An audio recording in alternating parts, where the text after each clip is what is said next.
ये कहानी है उस पल की जब चीन की सबसे ताकतवर औरत अपनी आखिरी सांसें गिन रही थी। चिंग राजवंश की सम्राज्ञी ची बिस्तर पर पड़ी थी, कमजोर, टूटती हुई।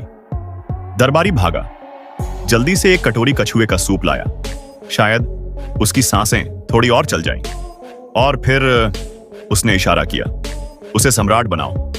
हाँ, सिर्फ 3 साल का था वो बच्चा, पुई। कुछ देर बाद सम्राज्ञी की सांसें थम गईं।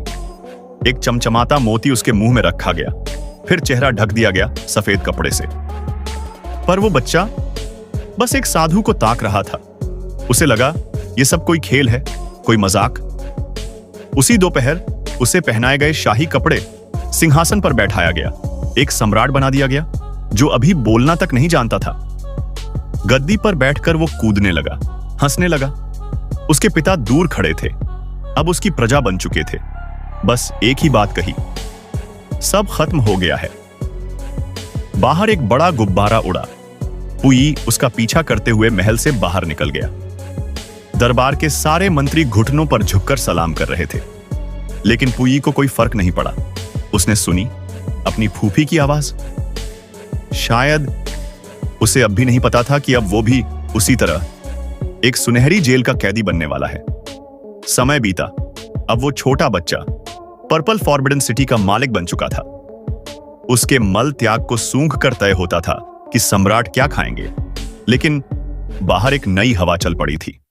एक दिन उसके छोटे भाई ने कहा, तुम अब सम्राट नहीं रहे, एक नया सम्राट आया है, मोटर कार में बैठकर।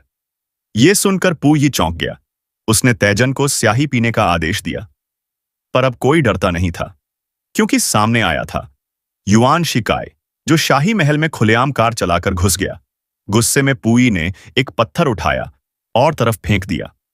लेकिन अब पत्थर में वो ताकत नहीं बची थी जो कभी ताज में थी।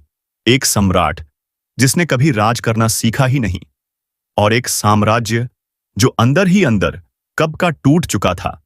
वीडियो अच्छा लगा तो लाइक करें और ऐसे ही कुछ कहानी देखने के लिए चैनल को सब्सक्राइब कर ले।